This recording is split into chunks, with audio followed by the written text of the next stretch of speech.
ব্রহ্মপুত্র হল বহনিমান,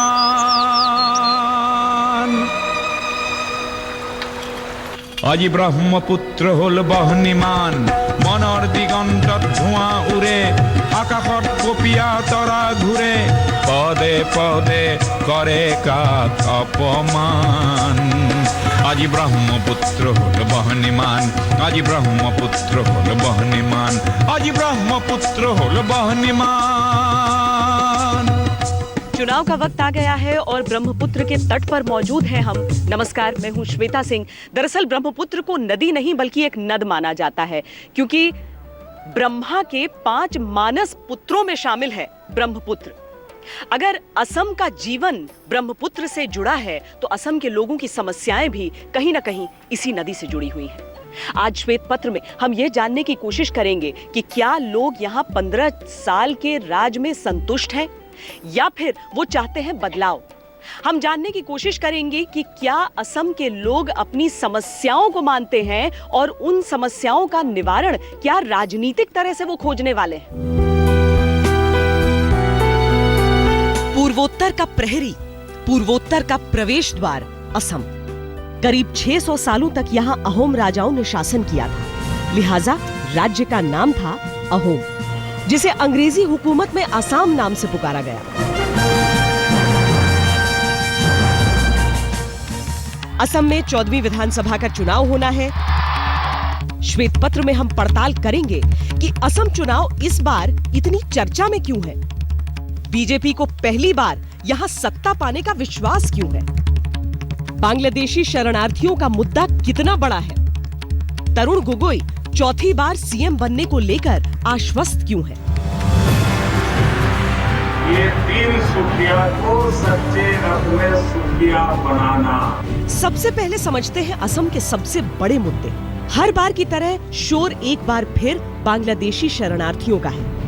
वो बांग्लादेशी जो अवैध तरीके से असम में घुस आए और यहीं बस गए।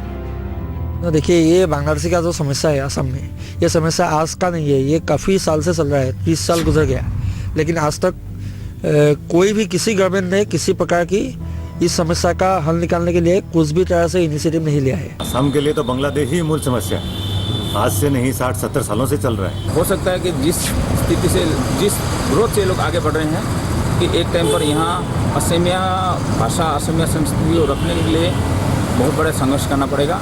देखिए, अवैध घुसपैठियों का मामला जो है मुद्दा बहुत बड़ा मुद्दा है असम के लिए। ये अवैध घुसपैठी भूटान, बांग्लादेश और नेपाल से यहाँ आया है। ऐसा हो सकता है कल को बांग्लादेशी का ही सीएम बन जाए और हम लोग मतलब वो बांग्लादेशी सीएम का अंदर में हम लोग को रहना पड़ सके। हर राजनीतिक दल एक ही चीज़ कर रहा है, इशू बनाता है, लेकिन इम्प्लीमेंटेशन कुछ नहीं है यहाँ पे। और इसमें मेजर रोल जो ले रहा है वोट बैंक का एक रोल है। अगर इसको अभी नहीं रोका गया तो बहुत ही जल्द असम में एक दूसरा देश का विभाजन का स्थिति भी उत्पन्न होने का खतरा है, ऐसा मुझे लगता है। घुसपैठ जिस तौर पे भी हो रही है वो हमारे सामाजिक तौर पे तो खतरा है ही है, साथ ही हमारे देश की सुरक्षा के लिए भी खतरा है। बहुत बड़ा समस्या है, असम के साथ साथ भारत का भी बहुत बड़ा समस्या है। एक कैंसर की तरह फैला हुआ है जिसका ना इलाज है। आज बॉर्डर असम का पूरा सील नहीं है। असम और बांग्लादेश के बीच 262 किलोमीटर लंबा बॉर्डर है। दशकों से अवैध तरीके से बांग्लादेशियों के असम राज्य में घुस आने की समस्या रही है और सीमित संसाधनों पर यहाँ के मूल निवासियों के हक का बंटवारा अहम मुद्दा रहा है। कानूनी तौर पर 24 मार्च 1971 के बाद जो भी राज्य में आकर बसा है उसे वोटर लिस्ट में जगह नहीं मिल सकती। अवैध बाशिंदों की पहचान की प्रक्रिया जारी भी है। जो बाहर के बांग्लादेशी आए हुए हैं वो आके हमारा काम हथिया रहे हैं, तो हम जैसे स्थानीय लोगों का क्या होगा। बांग्लादेशी घुसपैठिया का तो ऐसा है, समस्या तो पूछिए मत, बहुत लंबा लिस्ट है। आज बांग्लादेशी घुसपैठी के कारण हमारा लोग बेरोजगार होकर रखा है।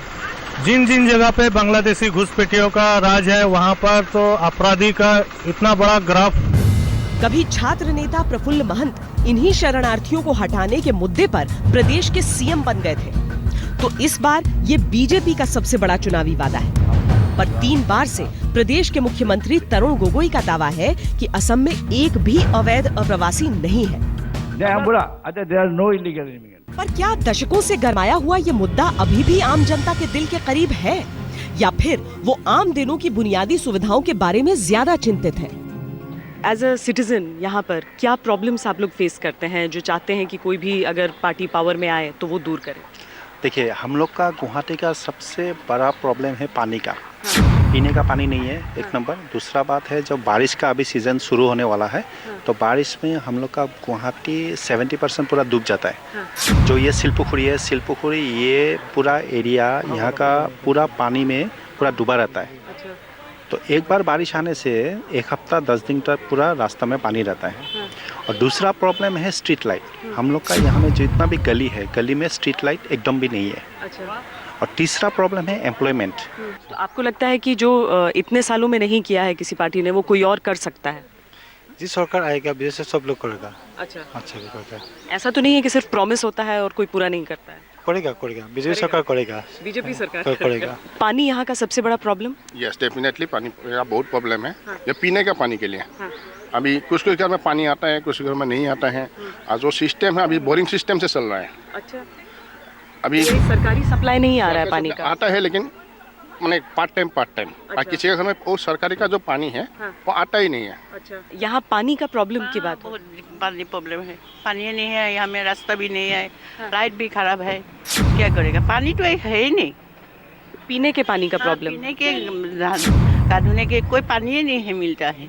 बहुत दिक्कत होता है यहाँ में। और कहते हैं कि सड़क पे पानी लेकिन भरा रहता है जाने के। और रास्ता तो खराब है ना, रास्ता लाइट भी नहीं है। क्या करेगा हम लोग? ये तो बात बोल रहे रोबिन बर्डल को बोलता है कि तो बातें नहीं सुनता है, आता ही नहीं है। नहीं आता है, हम तो देखा ही नहीं इसको। कितने सालों में नहीं देखा है? बहुत साल हो गया। जब इलेक्शन होगा ना तब आता है वो। इलेक्शन जब आएगा तब आएगा, उससे पहले और उसके बाद में नहीं आएगा। नहीं। लेकिन चीफ मिनिस्टर कहते हैं कि सब लोग उनसे बहुत खुश हैं। नहीं, ये बात नहीं है, झूठ बोलता है। बाकी इलाकों में बाढ़ का प्रॉब्लम, जो शहरी इलाके हैं वहाँ पर पानी नहीं, ये मेन आपको लगता है कि असम का प्रॉब्लम? ये तो बहुत ज़्यादा प्रॉब्लम है। पानी का तो है वहाँ पर। बानपानी होता है ना, फ्लड होता है, वह तो बहुत होता है, लेकिन पीने का पानी नहीं मिलता है यहाँ पर। यहाँ पर क्या एम्प्लॉयमेंट को लेकर जो होता है कि एक बार आप कॉलेज पास आउट कर जाते हैं तो एम्प्लॉयमेंट को लेकर क्या यूथ खुश हैं कि एम्प्लॉयमेंट की अपॉर्चुनिटीज़ हैं आप लोगों के लिए? नहीं, यहाँ पे तो बिल्कुल भी नहीं है ऐसे टाइप की अपॉर्चुनिटी, और मिलते भी नहीं है यहाँ पे। अगर आपको जॉब ढूंढनी है तो आपको बाहर जाना पड़ेगा असम से? या यहाँ पे बहुत स्ट्रगल करना पड़ता है, इसीलिए आधे लोग यहाँ से बाहर ही जाते हैं। वहीं पे मतलब स्ट्रगल करके कुछ भी करके अर्न करते हैं मनी अपने लिए, और वही प्रॉब्लम है बस। आप क्या चाहते हैं कि यहाँ अपॉर्चुनिटीज़ बढ़ें? या अपॉर्चुनिटी बढ़ना चाहिए, और लोगों को, सबको, मतलब मिडिल क्लास हाई क्लास ऐसा नहीं है, सबको अपॉर्चुनिटी मिलनी चाहिए।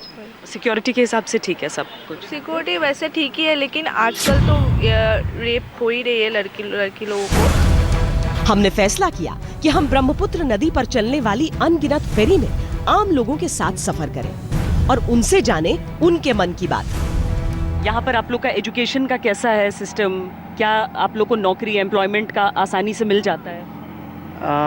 नौकरी हम तो स्टूडेंट ही है। हाँ। नौकरी तो यहाँ पे उतना माने सुविधा नहीं है। हाँ। जैसे इंडस्ट्री बहुत कम है यहाँ पे। तो क्या सोचा है कि जब पढ़ाई पूरी हो जाएगी तो यहीं पे असम में नौकरी करेंगे या बाहर ढूंढने जाना होगा? बाहर में ही जाना पड़ेगा। अच्छा। अच्छा से माने अच्छा नहीं मिलता है यहाँ पे। हाँ। क्या पढ़ाई कर रहे हैं आप? मास्टर डिग्री एमए कंप्लीट किया। किस चीज़ में मास्टर्स? इकोनॉमिक्स। तो इसके बाद क्या नौकरी के लिए? नौकरी ढूंढ रहा हूँ, जॉब सर्च कर रहा हूँ। अभी देखेंगे, वहाँ पे नहीं मिलेगा तो बाहर जाना पड़ेगा।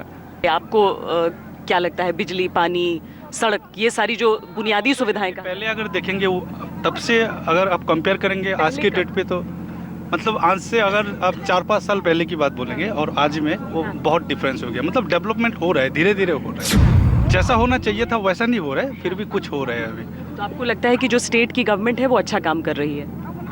ऐसे देखिए, ये देखा जाए तो जिस अच्छा काम कर रहे हैं अभी कोई भी गवर्नमेंट यहाँ पे जो होता है, कोई भी आता है तो सब एक ही होता है।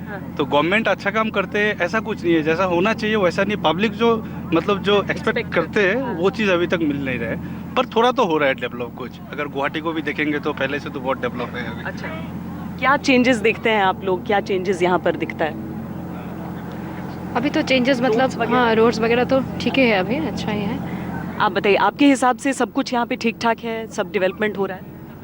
जितना होना चाहिए उतना नहीं हो रहा है, तो सब कुछ धीरे धीरे हो रहा है। क्या कमी लगती है? अब देखिए सड़क पर कमी है, ट्रैफिक जाम बहुत है, फिर लाइन का प्रॉब्लम है, फिर पानी तो शहर में पूरा पानी खत्म ही हो रहा है, पानी नहीं है, फिर हम लोग पानी खरीद के खाना पड़ रहा है, तो मतलब पानी भी नहीं है, बिजली भी ठीक ठाक नहीं है, और सड़क पे चारों तरफ जाम है। यहाँ तो ब्रह्मपुत्र नदी है पूरी, फिर पानी की क्या समस्या है? पानी यहाँ है, लेकिन हम लोग सिटी में जैसे भास्कर नगर है, हाँ तरुण नगर है, जैसे थोड़ा थोड़ा नगर है, तो अंदर में पानी नहीं है। आप बताइए, आपको सब ठीक ठाक लगता है यहाँ पर या कुछ कमी लगती है? नहीं, सब कुछ ठीक ठाक नहीं है, लेकिन क्या कम है? पानी का ज़्यादा कमी है, प्रॉब्लम है। किसी को भी पानी नहीं मिलता है वक्त पर, सब पानी खरीद कर खाना पड़ता है, और लाइन भी नहीं मिलता है, हर वक्त पढ़ाई करने में डिस्टर्ब होता है, सुबह शाम कभी भी लाइन ठीक से नहीं रहता है। अच्छा, जैसे लाइन का प्रॉब्लम है, पढ़ने का टाइम में लाइन चला जाता है, और पानी भी नहीं मिलता है, रोज़ ऐसे खरीद के पानी पीना पड़ता है।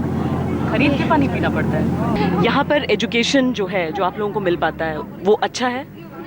हाँ ठीक है, लेकिन कुछ चीज़ ऐसे कि मैं तो सीए कर रहा हूँ, हाँ। तो सीए का कोचिंग के लिए हम लोग को तकलीफ होता है, जो हम लोग को यहाँ में सेटेलाइट क्लास होता है, जो ऑनलाइन क्लासेस करना पड़ता है, तो दिक्कत होता है। हम लोग का जो इंटर्नशिप होता है, इंटर्नशिप के बाद फिर कोचिंग, मतलब सुबह कोचिंग, शाम ऑफिस के बाद फिर कोचिंग, वो तकलीफ होती है। पूरा फैसिलिटी नहीं मिल पाता है उसके लिए, तो आपको लगता है कि चेंजेस किए जाएँ तो ये हो सकता है, किया जाए तो? हो सकता है चेंजेस, अगर आता है या मैं टीचर खुद आके अगर लाइव क्लास कराता है तो हो सकता है। फेरी पर हमें अलग अलग जिलों से गुवाहाटी आए लोग मिले।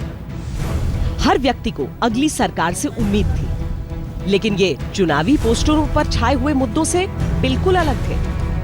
हालांकि पोस्टर के मुद्दे और पार्टियों के प्रलोभन असम के बदलते स्वरूप के भी परिचायक हैं। रुक रहे हैं एक ब्रेक के लिए। ब्रेक के बाद जानेंगे कि देश के एक कोने में स्थित इस राज्य के चुनाव इस बार चर्चा के केंद्र में क्यों है। वो मैं आपको 5 साल में करके दिखाऊंगा।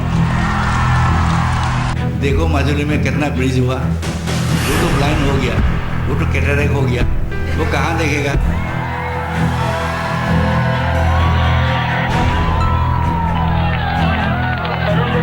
पिछले 15 सालों से लगातार असम में कांग्रेस का शासन है। यहाँ तक कि 1952 से इस प्रदेश ने केवल 2 दफा कांग्रेस को नकारा है।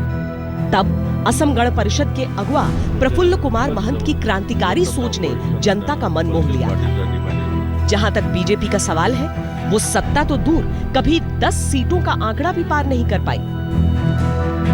फिर क्यों इस दफा असम की लड़ाई की चर्चा समूचे देश में है? इसकी वजह पिछले आम चुनावों में दर्ज है। 2011 विधानसभा चुनावों में तरुण गोगोई के खिलाफ सत्ता विरोधी लहर की अटकलें थी, पर कांग्रेस ने 126 में से 78 सीटों पर कब्जा कर लिया। बीजेपी के हिस्से आए केवल 5, एजेपी ने जीते 10। लेकिन 2014 आम चुनावों में मोदी लहर से असम भी अछूता नहीं रहा और बीजेपी ने 14 में से 7 लोकसभा सीटें जीत ली। इस दफा बीजेपी उन्हीं आंकड़ों के विस्तार की उम्मीद में है, पर जहां तक लोगों का सवाल है, उनकी उम्मीदें बुनियादी हैं। हम लोगों का असम में प्रॉब्लम होता है कि बानपानी और बांग्लादेशी, वो बानपानी का भी कोई सोल्यूशन अभी तक नहीं निकला और बांग्लादेश का भी कोई प्रॉब्लम का सोल्यूशन कुछ भी नहीं निकला। कुछ भी नहीं बना है, पानी का समस्या है। अगर ऐसे नहीं रहता रहा, हम लोग पानी के लिए तरसता रहा डिगबई में। और एक बार हम लोग चाहता है कि एक बार सरकार चेंज हो और बीजेपी का सरकार आए। सेंट्रल में भी हम लोग का मोदी का सरकार है, हम लोग चाहते हैं असम में भी एक बार मोदी का सरकार आए।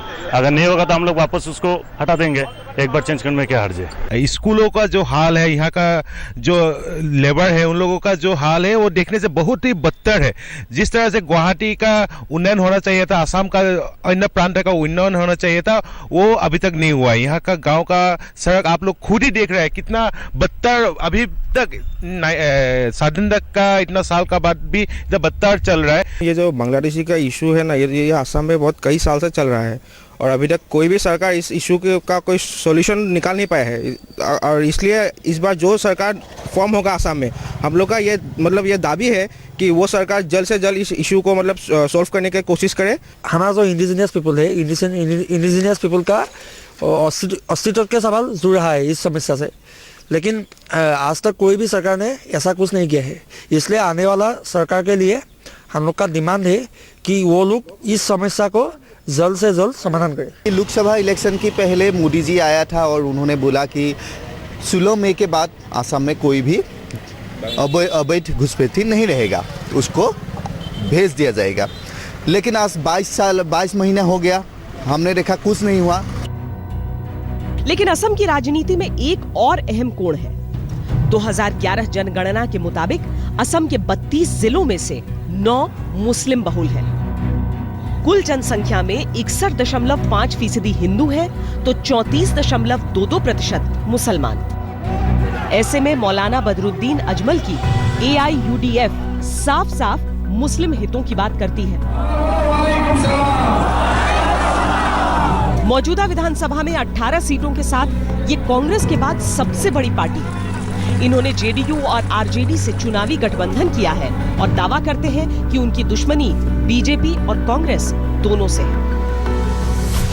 बहरहाल संप्रदाय के नाम पर वोट हो, शरणार्थियों का मसला हो या दिल्ली की छात्र राजनीति के असम में मायने तलाशने की कोशिश, असम की जनता बेहतर जिंदगी की आशा में वोट डालना चाहती है। श्वेत पत्र में आज के लिए इतना ही। कैमरा पर्सन अमित कुमार के साथ मुझे दीजिए इजाजत। देश और दुनिया की बाकी खबरों के लिए आप देखते रहिए आज तक।